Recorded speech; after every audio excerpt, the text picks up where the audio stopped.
Olá, hoje nós iremos falar sobre a possibilidade do erro.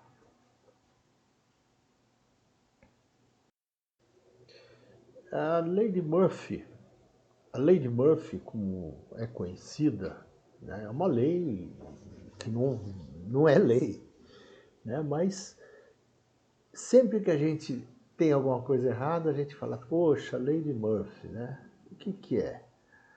O momento do erro, né? Se tiver que ser, vai ser na hora que não era para ser. Sempre, né?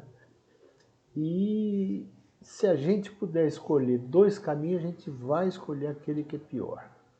Então, é mais ou menos isso que fala a Lady Murphy, né, para justificar as besteiras que a gente faz na vida. Como errar é humano, é um predicado humano, né, nós temos que tentar fazer de tudo para que isso não ocorra com a frequência que o acaso gostaria.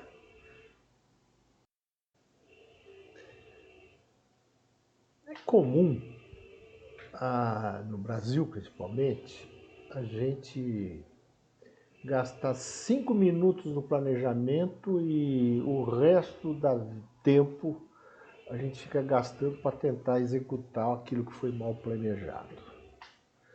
Esta é uma acusação sempre feita ao Brasil e pode ter suas razões, né? Nós não temos invernos rigorosos, nos países europeus eles têm invernos rigorosos, de modo que eles precisam planejar o inverno deles para ter uma condição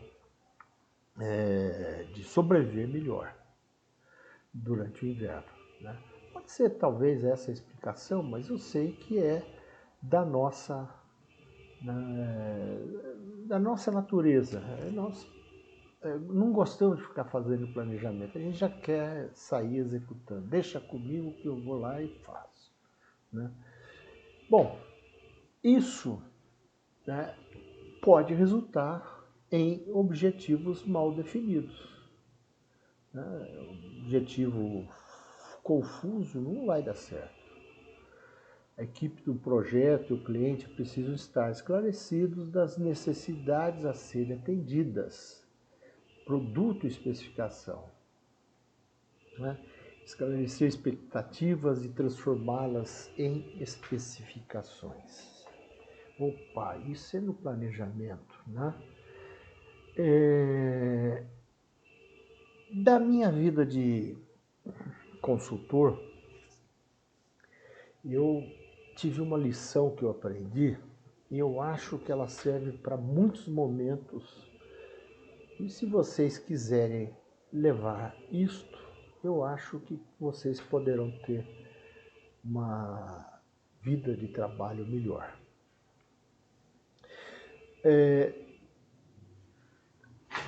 Geralmente, a gente é procurado com aquilo que as pessoas imaginam que é o problema deles.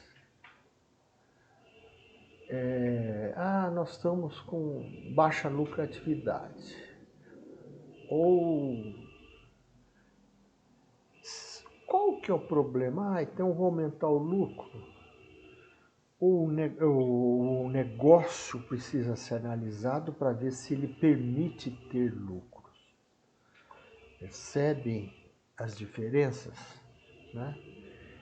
Então, vão nos procurar, vão dizer, nós estamos com um problema assim, assim, assado. Você vai lá fazer o que eles acham, bobagem. Porque se eles acham que é isso, já tentaram resolver e não conseguiram, por isso que te chamaram, né? Possivelmente não é esse o problema, esse é um sintoma do problema que eles têm. O cliente procura, agora vou para projeto. O cliente procura, assim, eu preciso de algo assim, né? Eu preciso de um produto que tenha essas qualidades, né? Será que ele definiu direito o que ele quer? Percebe? isso acontece com uma frequência muito grande e isso precisa estar muito claro entre as partes, né? Porque a partir da necessidade do cliente você vai desenvolver um projeto. Então, é um momento que precisa ser muito claro para ambos, né? Para quem vai fazer e quem está. E entender, né? Não é... Chega no médico, tô com dor aqui, né? Dor aqui nas costas, né? Aí o médico fala assim, você está com problema no coração. Mas como? Eu estou com dor nas costas. Não é não. Percebe? O médico vai diagnosticar a doença. E é isso que o administrador precisa fazer. É diagnosticar a necessidade, diagnosticar o que pode solucionar para o seu cliente. Então, já falei do planejamento, né, de má qualidade, você obviamente vai estimar tudo errado. Eu vi agora na CPI, tal do Terra, né, como é que é? Osmar Terra. E perguntaram para ele, pô, o senhor falou que a pandemia ia acabar em abril, maio, junho, e foi, né? E a pandemia só indo, e neste ano muito pior do que no ano passado. Com o que o senhor? Eu baseei nas estimativas que eu tinha de outras pandemias. Inclusive, lá na China ele falou, eu escutei ele falar claramente isso, né? Que na China eles resolveram em 3 meses, que é normalmente uma pandemia 3 meses. Né? E, ora, se ele é um dos caras que possivelmente inspiraram o governo a não fazer lockdown, né? No Brasil nós não tivemos lockdown, nós tivemos tentativas de isolamento. Né? Agora, na China, teve lockdown. Foi fechado, né? Wuhan ficou isolada do resto da China até eles terem algum controle da região. Aí aqueles brasileiros que se sentiram presos lá, queriam voltar para o Brasil, mandou-se um avião da FAB, trouxe os caras, né? Não sei se vocês lembram, isso lá no começo. Né? Então, percebe, você está dando uma receita que não precisa fazer lockdown, que na China em 3 meses resolveu a pandemia, sem ir lá entender como que eles fizeram. Então, é claro que isso partiu de dados errados.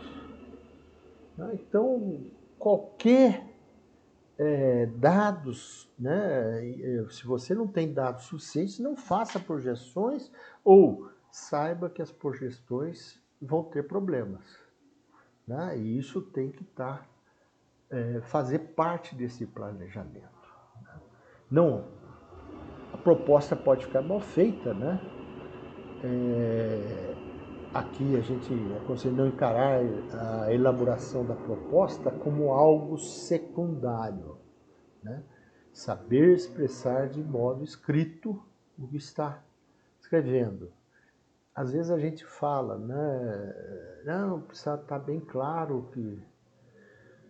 Gente, quantas vezes vocês ficaram mal-humorados com um recado que receberam pelo WhatsApp de alguém que achou que estava até comunicando algo tranquilo e tal, e você fala assim, poxa, olha o que esse desgramado falou para mim. Né? Por quê? Porque se expressar no escrito é algo que precisa ser bem elaborado. Então, são conselhos que eu trago hoje com muita seriedade. Bom, na execução, né, nem sempre tudo dá certo. Eu eu brinquei algumas vezes falando que o Haddad ele pensou que ele era prefeito de Paris e não da cidade de São Paulo. Ele fez coisas que a população, até na época, não o compreendeu muito bem, entre elas as ciclovias da cidade. E eu brinco pelo seguinte, ele planejou fazer não sei quantos quilômetros de ciclovias e mandou ver, né? E aí, imagina, o pessoal foi executar, ele mandou fazer uma ciclovia aqui. E vão pintando faixa. Ah, o dinheiro é para pintar faixa lá de vermelho, né?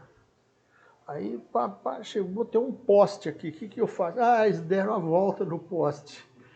Na ciclovia dá a volta no poste. Gente, isso, se vocês verem cada uma que saiu, né? E obviamente que isso foi jogado na internet e tudo mais. Treinar pessoas qualificadas, motivar as pessoas, inclusive, para chegar e falar, olha, senhor engenheiro, o senhor mandou eu pintar a faixa aqui, mas tem um poste, o senhor não viu isso antes? Né? Qual a solução? E a engenharia deve ter soluções, até mesmo dizer, olha, essa ciclovia não dá para ser feita aqui se não tirar o poste. E como não dá para tirar o poste, não vai ser feito. E vai-se para outro local, ou não vai gastar dinheiro público em algo, né? Ah, mas o prefeito não foi lá ver, gente. Agora, tem partes de ciclovias lá muito boas, né? Lamento de não estar morando mais lá, porque na atual cidade que eu moro não tem uma ciclovia e eu não posso pedalar, né? Mas vocês percebem que a execução de algo que foi projetado é importante, né? Vamos lá. Organização executora sem qualificações, né? Ou um cara que não está competente para executar, né? E alguém que não tem competência para gerir. Dois problemas muito claros, né? A qualificação é importante, nossa mão de obra não é qualificada, né? Então, na hora da execução, para vocês planejarem, vocês têm que pensar muito bem no treinamento das pessoas que vão passar por lá. Como gestores, vocês sabem que vocês vão trabalhar em momentos de incerteza, de riscos, né, de algo não dar certo, né, e vão aprender a antecipar possíveis problemas, né, e monitorar e controlar a ocorrência destes riscos. Como? Se não tem experiência, vão conversar com quem tem experiência.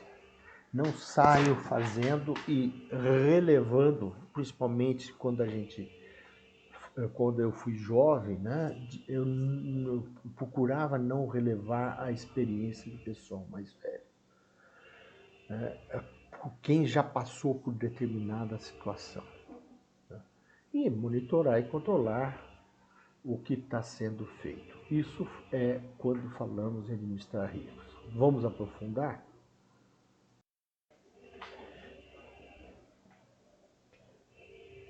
Nunca vi um médico sem aquele negocinho de ficar escutando o pulmão, assim como o administrador não pode ficar sem suas ferramentas, né?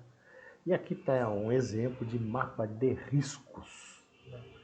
Como que você faz, né? Nós vamos aprofundar um pouco essas questões, conforme nós vamos falando hoje, né? Mas risco. Qual o risco do diagnóstico mal feito? Ah, e aí vai sendo avaliado se é pequena, média ou alto, né? E se esses riscos podem impactar no projeto. Claro que um diagnóstico mal feito, o impacto no projeto total é altíssimo, né? E o que pode ser causa disso? Ah, informações insuficientes, mas pode haver. Qual que é a prevenção? Né? Aqui falar, eu vi os stakeholders, eu vi quem já viu, né? Quem está querendo, esperando alguma coisa. E um plano B para não se estrepar. Vocês vão montando isso com tudo aquilo que foi identificado como possível risco. É uma maneira de analisar e discutir numa reunião com o pessoal envolvido para melhor visualizar essas questões. Eu acho que a gente pode definir o que é o risco. Né? Eventos ou condições prováveis que venham a comprometer a realização do projeto e a entrega do produto ou entregável, como nós já nos referimos. Né? E aí? Identificar riscos mais comuns e classificá-los, como a gente colocou ali no mapa. Né? Como? Experiência. Gente, eu cito aqui alguns casos, mas eu poderia pegar uma enormidade de casos. Né? A Copa, né, teve uma série de eventos que aconteceram aqui no Brasil que foram atrasando a entrega dos estádios e mudando, né? Essa coisa nas Olimpíadas. Né? E isso não é um privilégio dos brasileiros. Vejam, França e Inglaterra construíram um túnel. Né? A Inglaterra é uma ilha próxima da Europa, muito perto da França, né? E eles fizeram um estudo e construíram o que eles chamavam de Eurotúnel. Passa trem, passa caminhões, carros nesse Eurotúnel. Né? Ele dá prejuízo. Percebe? Né? Ele dá prejuízo. Pô, França e Inglaterra. Né? Então, não é privilégio nosso. Né? Poxa vida, construiu-se 3 linhas de metrô antes de começar a 4ª linha do metrô em São Paulo. Né? E uma desmoronou. Eu, na época, escutei o engenheiro Plínio Asma, que era um senhor assim, de uma capacidade tremenda. Ele que viabilizou boa parte do metrô na cidade de São Paulo até chegar no primeiro governo Covas, quando dá uma interrupção no crescimento das linhas de São Paulo. Isso foi só retomado quase 20 anos depois. Né? E com isso, eu creio que parte da memória da construção do metrô foi se apagando. Né? E teve aquela estação perto do Rio Pinheiros que desmoronou. E, na ocasião, eu li um artigo do engenheiro Plínio Asma, a quem eu tenho uma grande admiração como executor de projetos, né? E ele falou, olha, não era para menos. Em terrenos bem melhores que aquele, nós optamos pela solução por superfície e não por baixo. Né? Poxa, custava ouvir o Plínio Asma na execução do projeto, ou pessoas que trabalharam com ele na execução dos projetos anteriores, né? Possivelmente teriam identificado um possível risco, né? E ter pensado em soluções para mitigá-lo.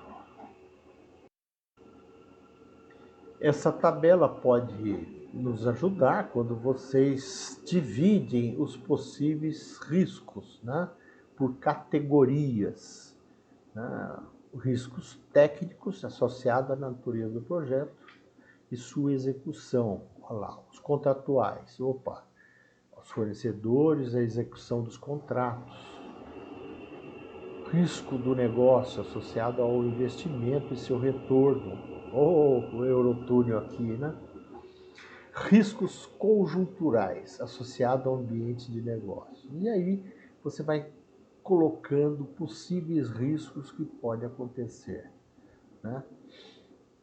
Então, essa é mais uma ferramenta que pode ajudar. Uma tabela é muito fácil de visualizar as coisas e de construí-la quando se pretende, né? E não é uma construção solitária de algum executor, é sempre um trabalho de equipe e fundamental ouvir, ouvir e ouvir.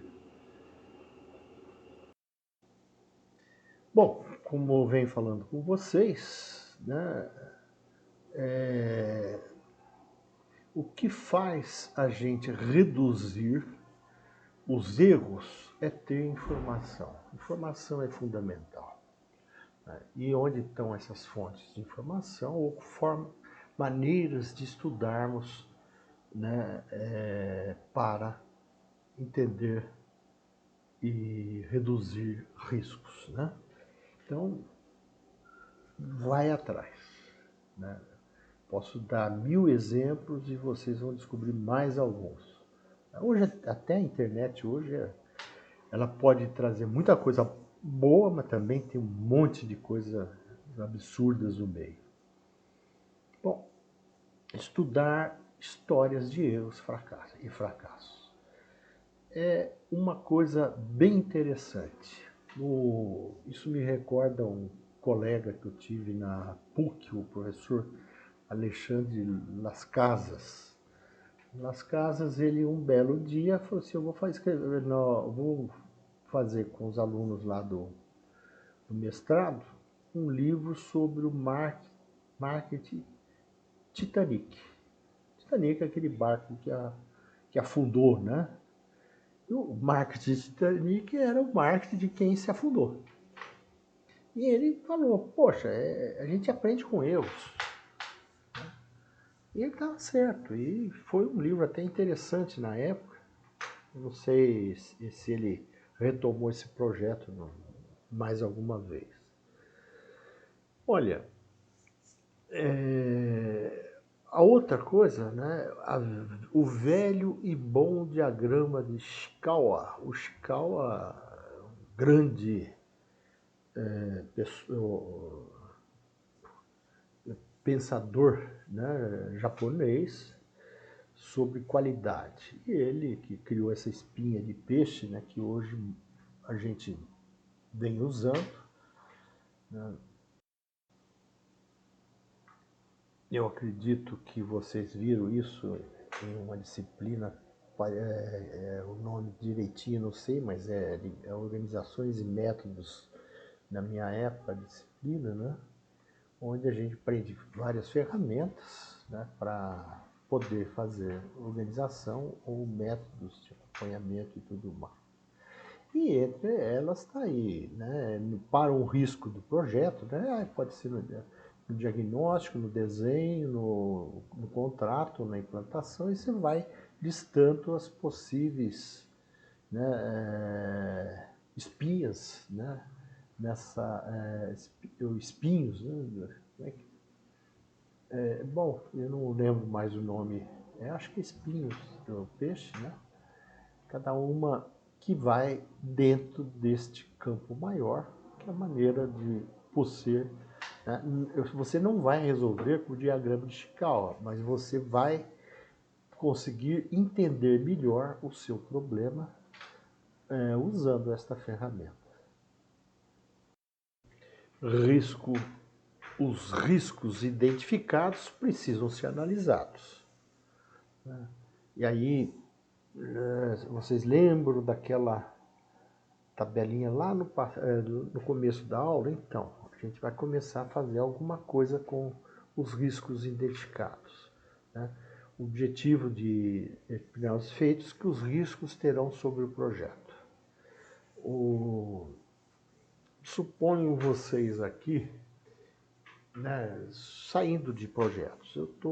Se você está trabalhando numa confecção, e essa confecção costura camisas, calças e usa uma série de insumos, né, botão, linha, né, mas também usa pano. Se faltar botão e linha, é muito mais fácil de resolver se faltar tecido. Tecido é caro. Então, linha, faltou, mesmo que você pague mais caro, né, não vai ter um impacto forte no custo do produto. Mas tecido não, você precisa comprar bem. Vocês percebem que tem questões em qualquer campo da administração que você tem que... Não, nisso é um fator chave para o sucesso do que eu vou fazer. Esses aqui eu posso ver mais tranquilamente, de outras maneiras, né? Então, nós vamos ver, para analisar, né, a probabilidade de ocorrer e o impacto no projeto. Então, esses parâmetros são medidos em uma escala, geralmente 3, tem gente que põe até a escala Likert de 5, né? Muito alta, alta, média, baixa, muito baixa, né? Ou alta, média e baixa. E a experiência é a fonte para dizer em que ponto da matriz os riscos devem ser posicionados. Como experiência? Eu vou recorrer à minha memória histórica. Onde está? Não, eu estou chegando agora nessa empresa, mas eu vou ver as pessoas que já fizeram coisas nisso, ou até vou procurar em fontes externas, né? E vou separar os riscos com um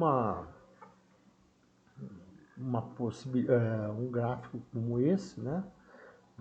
Esse quadrante aqui vocês vão entender melhor, né? Então, tem riscos que é muito alta a probabilidade de ocorrer, certo? Ou baixa a probabilidade de ocorrer. Mas qual que é o impacto no coisa? Baixa probabilidade e baixo impacto, a preocupação nossa vai ser bem menor do que quando a probabilidade de ocorrer é alta e o impacto é alto. Correto? Aqui, ó, o impacto é alto. É alta, mas o impacto é baixo, né? É uma preocupação maior. Quando o impacto é alto, mesmo o risco sendo baixo, a preocupação passa a ser um pouco maior. E maior de todas é essa, né? Pode ocorrer, a possibilidade de ocorrer é grande e o impacto vai ser grande. Então, são maneiras de você tentar classificar os riscos. Maneiras não, uma maneira de classificar os riscos. Após identificar, né, o que pode ser feito? Vou prever.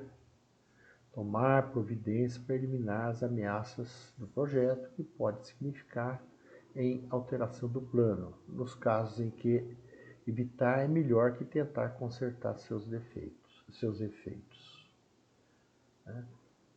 Agora, são problemas, riscos que nós temos e não tem jeito. Nós temos que reduzir o impacto. Isso é mitigar, é um termo utilizado, né? Esse termo mitigar, vocês vão ver também muito em gestão ambiental. Os gases de efeito estufa, nós não temos como evitá-los, mas nós podemos reduzir o impacto deles. E aí eles usam o termo mitigar. Reduzir os impactos disso acontecer, né? Ou a probabilidade de sua ocorrência até um nível mais tolerável. Bom, transferência, mudar o foco da responsabilidade para que alguém assuma o risco, em especial quando o risco é financeiro, né? Como transferência? Vou fazer um seguro. Estou transferindo para uma empresa para ela pagar caso eu venha a ter. Médicos hoje estão fazendo seguros para transferir possíveis erros médicos que eles venham a cometer para não onerar o patrimônio deles. É mais barato, né, e passam a correr menos riscos. Bom, não fazer nada para evitar o risco nem seguro, sobra o risco para o executor do projeto, né? Em que situação? Quando o valor para o seguro é muito alto e não há uma compensação, né? E aí é uma coisa complicada, né? Compartilhamento, dividir os riscos com parceiros. Ou como? É só vocês verem. Algumas linhas do metrô de São Paulo estão sendo feitas por consórcios de empresas construtoras. A concessão de rodovias estão sendo pegas por consórcios de empresas que estão pegando a concessão das ferrovias, das rodovias, né? Por quê? Estão dividindo o risco, né? Eles vão dividir o lucro, mas também vão dividir possíveis prejuízos. E a previsão, né, é fazer reservas orçamentárias para eventuais despesas que venham de riscos que podem ocorrer. Acho que o termo plano B é um termo assim, muito comum para vocês, né? Tem riscos que é bom você ter um plano alternativo, sim. Né? E uma forma de mitigar, né, a alternativa de mitigar se o risco vier a acontecer.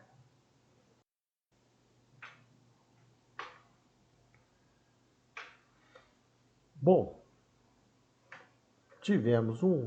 aconteceu algo inesperado, que com toda a previsão que nós tivemos, né, ele pode vir a comprometer prazos e custos, né? E você pode já, de antemão, esticar mais o cronograma para contemplar possíveis riscos de atraso, principalmente fornecedores, né, ou até às vezes de execução, né? Uma obra que estava prevista para começar em julho, né, numa época de seca, onde fazer obra é mais recomendável, né? Construção de um prédio, de uma casa, é mais recomendado começar em épocas de seca.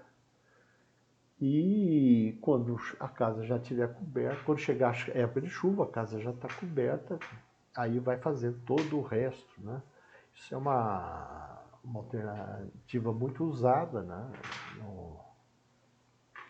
Mas nós estamos numa pandemia e a prefeitura não liberou para iniciar em julho, em maio, né? Que aí a gente ia pegar esse período mais de seca, né? E de repente me liberam lá em outubro, quando começa a chover, né? E vocês vejam que todo o cronograma foi comprometido nisso, né? São questões que podem ocorrer. Espero que tenham gostado da aula de hoje e até a próxima semana.